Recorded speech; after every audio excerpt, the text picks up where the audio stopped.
Sir Vijay Devarakonda capability చూసి అర్జునుడి character ఇచ్చిన మీరు విజయ్ దేవరకొండతో సినిమా చేసే అవకాశం ఉందా ఫర్దర్గా? అదే చేయాలి సార్. ఇంకా టైం ఇవన్నీ ఇలా సంవత్సరాలు, డెకేడ్స్, దశాబ్దాలు పడుతున్నాయి కదా, అయిపోయింది. Nagashwin sir, this is Chandu. So first కల్కి స్క్రిప్ట్ ప్రభాస్ గారికి చెప్పిన తర్వాత ఆయన రియాక్షన్ ఏంటి? అండ్ బుజ్జి, భైరవ, అశ్వత్థామ అండ్ అస్కిన్, ఈ 4 క్యారెక్టర్లో మీరు ఏ క్యారెక్టర్ని డిజైన్ చేయడానికి చాలా ఛాలెంజింగ్గా తీసుకున్నారు? ప్రభాస్ గారు వాజ్ లైక్ ఇది first of all Mahanati cinema తర్వాత ఇది ఎక్స్పెక్ట్ చేయలేదేమో నా నుంచి. So he was very excited and ఇదేంటి కొత్త ప్రపంచం ఏంటి, ఇది ఎలా తీస్తారు అనేది చాలా క్యూరియాసిటీ ఉండే. And he was very excited at first day to almost the release day. He was మేము ఎక్కడన్నా, నేను, ప్రియాంక, స్వప్న ఎక్కడన్నా కొంచెం డౌట్ఫుల్ ఉన్నా, కొంచెం వరిడ్ ఉన్నా, I think he always believed in the project. He was always 100%. He was like మీకు అర్థం కావట్లేదు మీరు ఏం తీస్తున్నారో, ఇది రిలీజ్ అవుతా తెలుస్తుంది మీకు అన్నంత కాన్ఫిడెంట్ ఉండే. So that gave us a lot of strength actually. And Bujji design చేయడం కష్టం అండి, డెఫినెట్లీ. అది ఒక ఆటోమొబైల్ ఇంజనీరింగ్ చేయాలి దానికోసం. So hi Nagashwin sir. మనకు గాడ్ అనేది ఒక ఫార్మ్లెస్గా ఉంటేనే ఒక పవర్ఫుల్ ఉంటుందనే belief sir. So that's why. Hello sir. Hi. This is Prasanna. Hi. Sir, thank you for inspiring so much sir. Kalki movie is really very excellent.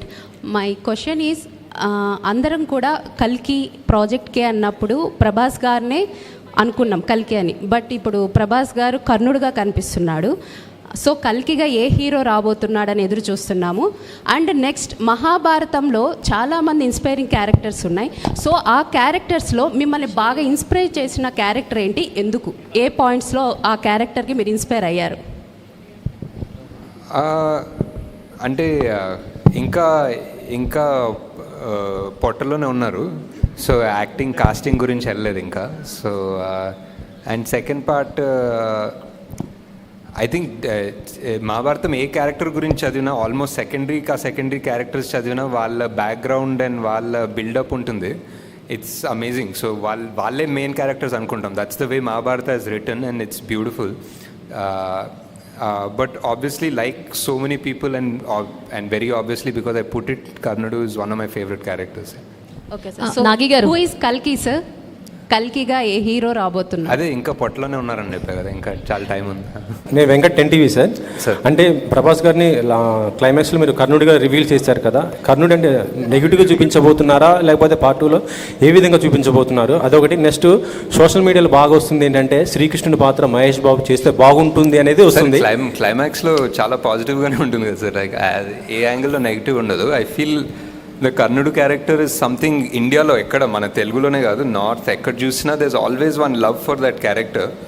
Like almost even సినిమాల్లో కూడా మన దళపతి చూసిన ఒక వర్జన్ ఆఫ్ ద కర్ణుడ్ story only. So there is one love for that character. So and ఆయన స్టోరీకి, ఆయన క్యారెక్టర్కి ఒక జస్టిస్ చేయాలనే ఉంటుంది. సో శ్రీకృష్ణుడి పాత్ర మహేష్ బాబు చేస్తే బాగుంటుందని బాగా బయట సోషల్ మీడియాలో వస్తుంది కదా, ఒకవేళ తీసుకునే అవకాశం ఉందా? ఒకవేళ ఉంటే అంటే ఈ సినిమాలో కాదండి, డెఫినెట్లీ వేరే సినిమాలో ఏదైనా ఆయన చేస్తే బాగుంటుంది. అయితే మహాభారతం అనేది ఫుల్ ఫ్లెడ్జ్డ్గా, అంటే ఇలా సైఫే కాకుండా ఒక మనకి ఏదైతే పురాణాల్లో ఉందో మహాభారతాన్ని ఫ్యూచర్లో తీసే ఆలోచన ఏమైనా ఉందా మీకు? అంటే ఇది అదే చేసాం కదా, అది మిక్స్ చేశారు సార్. మాకు మిక్స్ చేసాం అంటే మిక్స్ చేయకుండా మహాభారతం అంటున్నారా? లేదు సార్, ఇప్పుడే అలాంటి ఐడియా ఏం లేదు సార్. నాగేశ్వన్ గారు. Hi sir. Nageshwar here sir. Hi and hi. First of all congrat sir, ఒక ఎపిక్ బ్లాక్ బస్టర్ని ఇండియన్ సినిమాకి మీరు ఇచ్చినందుకు, అండ్ కంటిన్యూగా సక్సెస్ కొట్టే డైరెక్టర్ల జాబితాలో మీరు చేరినందుకు. సో కంగ్రాట్స్ అండి. Thank you sir. బట్ బేసిక్గా ఫస్ట్ ఆఫ్ ఆల్ భాగవతాన్ని, భారతాన్ని లోని ఇన్సిడెంట్ని దీంట్లో అడాప్ట్ చేయాలి అన్న ఆ ఐడియా ఎలా వచ్చింది? అంటే మనం ఆల్మోస్ట్ మన తెలుగు సినిమా అంటే మనకు ఫస్ట్ గుర్తొచ్చే పేరు మాయాబజార్ కదా sir. And Mayabazar is nothing but one adaptation of Mahabharat. Actually అది మహాభారతంలో ఎక్కడ లేదు ఆ పర్టిక్యులర్ ఇన్సిడెంట్. ఇట్స్ ఒక one sort of interpretation, one creative fiction. So అక్కడ నుంచే వచ్చింది సార్ యాక్చువల్లీ ఇన్స్పిరేషన్. బట్ మీరు కొన్ని వందల సంవత్సరాల తర్వాత కాశీ నగరం కావచ్చు, ప్రపంచం కావచ్చు, చాలా దారుణమైన పరిస్థితుల్లో ఉన్నట్టుగా సినిమా ఎత్తుకోవడమే అక్కడ ఎత్తుకున్నారు. బట్ ఎత్తుకున్న తర్వాత మాత్రం కాశీనగరంలో నడిచే సన్నివేశాలు ఏది కూడా ఎక్కడ ఒక నాట్ 1% పెయిన్ చూపించలేదు. ఈవెన్ హీరో కానీ, బ్రహ్మానందం కానీ, ఆఖరికి పాన్ వేసుకునే ఓల్డ్ లేడీ కానీ, సో వాళ్ళంతా చాలా జోవియల్గా ఉంటారు. సో ఆ స్టార్టింగ్లో ఆ వెహికల్లో మాత్రమే పెయిన్ చూపించారు. సో కాశీలో ఎక్కడ పెయిన్ చూపించారు. అదొక చిన్న కామన్ మ్యాన్ డౌట్. రెండొక డౌట్ ఏంటంటే అసలు శంబాల వాళ్ళ టార్గెట్ ఏంటి, లక్ష్యం ఏంటి, వాళ్ళ ఉద్యమం తాలూకా లక్ష్యం ఏంటి? రేపటి కోసం అన్నది ఓకే, అది కాయిన్ చేసిన వరుడు. అసలు ఏంటి వాళ్ళు అంటే కాంప్లెక్స్ని క్యాప్చర్ చేద్దామనా, లేకపోతే వరల్డ్ని మళ్ళీ ఓల్డ్కి వైభవాన్ని తీసుకురావాలనా? ఈ రెండు ఒక కామన్ మ్యాన్ డౌట్స్. అంటే రెండు డౌట్స్కి అంటే మూవీ డెఫినెట్లీ ఫస్ట్ పాయింట్ ఒక క్రియేటివ్ చాయిస్. ఇంకా ప్రభాస్ క్యారెక్టర్ ఆర్ భైరవ క్యారెక్టర్ని ఒక రకమైన అంటే ఆయన్ని కూడా ఒక విషాదంలో చూపించకుండా ఒక చిన్న లైట్ హార్టెడ్ మేనర్గా పోర్ట్రే చేద్దామని. అండ్ అంటే ఎంత ఇప్పుడు లిటరలీ ఎంత విషాదం వార్ జోన్లో అన్నా they can still be some sort of life and humour అన్న థాట్ ప్రాసెస్లో సార్. సో అలా వెళ్ళాము. మేబీ ఇంకా చూపించుండొచ్చేమో, బట్ వీ డోంట్ వాంట్ సినిమా మరీ డార్క్గా కూడా చూపించే ఉద్దేశం లేకుండే.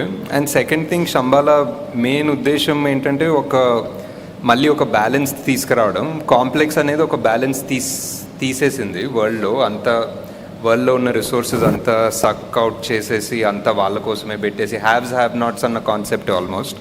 సో అంతా వాళ్ళ దగ్గరే దాచుకున్నారు. జస్ట్ రీడిస్ట్రిబ్యూషన్ ఆఫ్ రిసోర్సెస్ అన్న లక్ష్యమే సార్ వాళ్ళు. అంటే కాంప్లెక్స్లో కూడా చూస్తే కాంప్లెక్స్ సుపీరియర్ ఎవరైతే బాస్ ఉన్నాడో ఆయన చాలా దుర్భర పరిస్థితిలో ఉంటాడు. ఆయనకి ఆ సీరం రావాలి, మళ్ళీ బలోపేతం అవ్వాలి. బట్ మిగతా కాంప్లెక్స్లో ఉన్న వాళ్ళతో చాలా ఎంజాయ్గా ఉంటారు. బట్ ఇంకా అతనికి ఏముంది దానివల్ల అన్న కొన్ని మోర్ క్లారిటీగా ఇంకా పార్ట్ 2లోనే తెలుస్తాయి sir. Nagashwin, this is Sangeeta here. Hi. Hi. You started writing this story about 4 years ago, approximately. At what stage of scripting did you realize that, it's becoming something so massive because you are bringing together stories from the epics and then science fiction, dystopian world, that you have to spread it across 2 parts? And when are we likely to see the second part coming out? Is that like a timeline that you're working towards? అంటే I think the idea was to make it in one part, but as we tried to do justice to 4 characters and their story, and somewhere just in the first few schedules only we realized we couldn't really manage this in one film, and trying to manage this in one film itself had its challenges. And as far as the timeline for part 2 goes, I think it's a long way off this.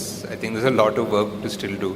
We just shot, I think, ఒక 20 రోజులు shoot చేసాం in the beginning, but there's a long way to go still. I think because you left the story like on a cliffhanger, that was the immediate question for all of us as to when do we see the story in continuation and how long do we have to wait? Yeah, it's a lot of I mean, as you can imagine, there's going to be so much action, so many backstories, so many new worlds మనం చూడాల్సింది. So అవన్నీ ఇప్పుడు మళ్ళీ తయారు చేయాలి, మళ్ళీ సృష్టించాలి, shoot చేయాలి. సో ఇప్పుడు ఆపరేషన్ లేకుండానే మోకాళ్లకు ప్లాస్మా ట్రీట్మెంట్, మీ ఆర్థోపెడిక్ సమస్యలన్నిటికీ రోబోటిక్ టెక్నాలజీ ద్వారా తక్కువ ఖర్చుతో శాశ్వత పరిష్కారం, ఫ్రీ కన్సల్టేషన్, ప్రతి ట్రీట్మెంట్ పై 20% డిస్కౌంట్. ఈ ఆఫర్ కొద్ది రోజులు మాత్రమే, త్వరపడండి. V9 hospitals 9281465842.